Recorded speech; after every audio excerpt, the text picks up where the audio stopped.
Boa noite, Brasil. Está começando agora o Jornal Histórico Pop, a sua cobertura especial sobre um dos momentos mais importantes do século XIX, quando diversos territórios europeus que estavam divididos em vários reinos começaram um processo de união nacional que mudaria completamente o mapa político da Europa. Hoje vamos acompanhar como aconteceu a unificação da Itália e da Alemanha, dois processos históricos marcados por diplomacia e guerra, e disputa entre grandes potências que estavam tentando expandir sua influência pelo continente. Durante muito tempo, essas regiões foram formadas por pequenos estados independentes, o que dificultava o desenvolvimento político e econômico. Mas o crescimento do nacionalismo trouxe uma nova ideia: unir povos com cultura e língua semelhantes em um único país forte. E para entender como tudo começou, vamos entrar em contato com a nossa correspondente. Boa noite, Letícia. Como está a situação na ilha da Itália? Boa noite, Leonardo e Iago. A Itália era formada por vários estados separados, como o Reino das Duas Sicílias, os estados pontifícios e o Piemonte-Sardenha. O Piemonte acabou liderando o processo de unificação. O primeiro-ministro, o Camilo Benso, o conde de Cavour, usou diplomacia e alianças com outros países para enfraquecer o domínio áustrio.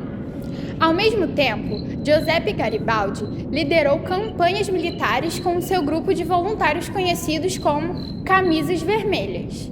Essas ações ajudaram a conquistar territórios importantes.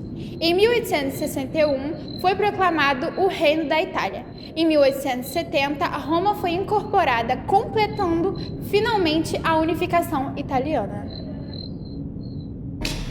Muito obrigado pelas informações, Letícia. Realmente foi um processo cheio de estratégias políticas. Mas agora vamos acompanhar uma situação bem mais tensa. Vamos entrar em contato com a nossa repórter da Prússia? Boa tarde, Camilo. Está tudo bem por aí? Boa noite, estúdio. E não, definitivamente não está tudo bem. Eu vim cobrir um evento histórico e acabei parando no meio do campo de batalha. Aqui quem está liderando tudo é o Otto von Bismarck, com a política do sangue e ferro. Primeiro guerra contra a Dinamarca, depois contra a Áustria e agora contra a França. Vocês escutaram isso? Porque eu escutei.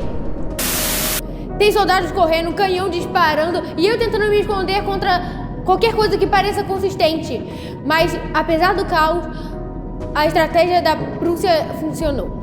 Em 1871, foi proclamado o Império Alemão dentro do Palácio de Versalhes. Sim, dentro da França.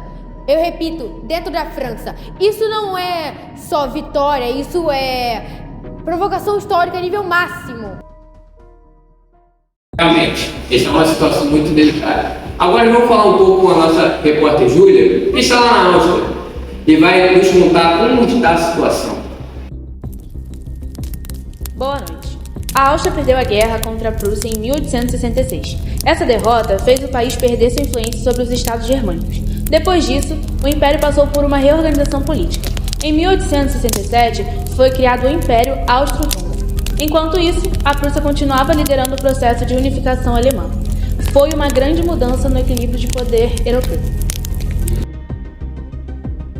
Realmente, parece que a situação está bastante complicada. Vamos entender agora como a França reagiu a tudo isso? Vamos entrar em contato com o nosso correspondente? Boa noite.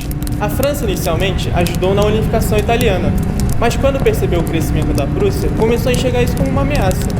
Durante a Guerra Franco-Prussiana, a França foi derrotada e o imperador Napoleão III foi capturado.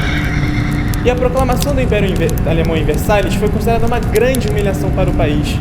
Isso gerou ressentimento e aumentou as tensões políticas na Europa.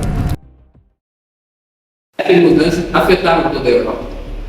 Agora, vamos entender o impacto geral? Entraremos em contato com a Heloísa, mais uma das nossas repórteres. Boa noite, Heloísa. Boa noite. A unificação da Alemanha mudou completamente o equilíbrio de poder europeu. A Alemanha se tornou uma potência militar e industrial fortíssima. O nacionalismo cresceu em muitos países e novas alianças começaram a surgir. O clima de rivalidade entre as potências europeias aumentou bastante. Muitos historiadores consideram que essas tensões ajudaram a preparar o cenário para conflitos futuros. Vamos falar agora do Brasil? Bem, acredito que as notícias sejam um pouco melhores. Vamos entrar em contato com o Nicolas, que vai nos explicar um pouco melhor de como essas ações afetam nós brasileiros. Boa noite, Nicolas. Boa tarde. O Brasil fazia parte do sistema econômico internacional dominado pela Europa.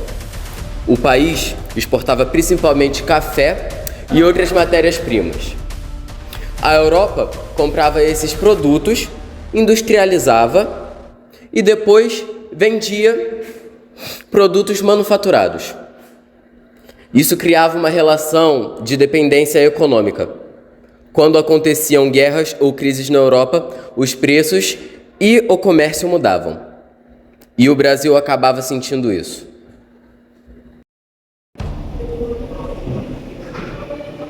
E atenção, parece que temos uma atualização urgente da Prússia. Vamos entrar em contato novamente com o nosso repórter? Boa noite, Camille. O que está acontecendo? Boa tarde, João. A situação aqui continua completamente caótica.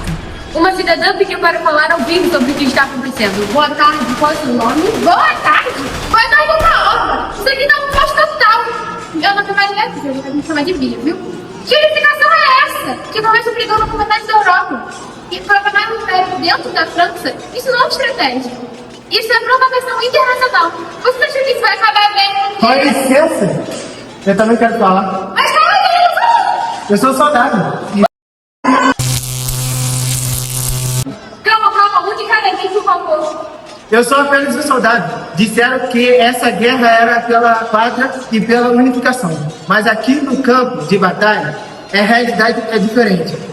Tem medo de destruição e muita incerteza. A unificação parece grandiosa, noites curtas, mas aqui é assustadora. Escudos e armaduras de batalha, pelo preço de um bode e um bode mestiço. Google It agora ou deixe para depois. Estúdio, peraí! Camille, o que está acontecendo agora? Acabou de explodir outra coisa aqui perto!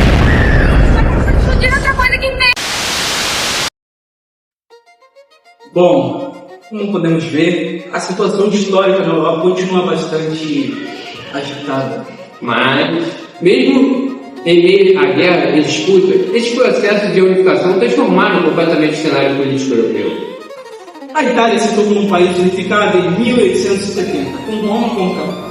Em 1871 surgiu o Império Alemão, que rapidamente se tornaria uma das maiores potências industriais e militares da Europa. Essas mudanças alteraram o equilíbrio de poder entre os países europeus. E também contribuíram para o crescimento de rivalidades e alianças que algumas décadas depois ajudariam a levar continentes para grandes conflitos. Ou seja, entender esses processos históricos ajuda a compreender acontecimentos importantes para a história mundial. Ele também mostra como decisões políticas, guerras, ideias como o nacionalismo podem transformar completamente o mapa de um continente. E com explosões ao fim A história continua acontecendo. Esse foi o Jornal Histórico em Foco. Boa noite, Brasil.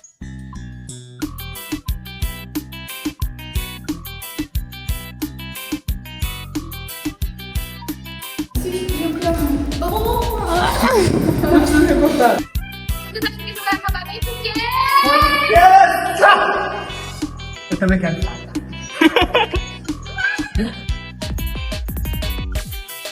Vai! Boa noite, Brasil.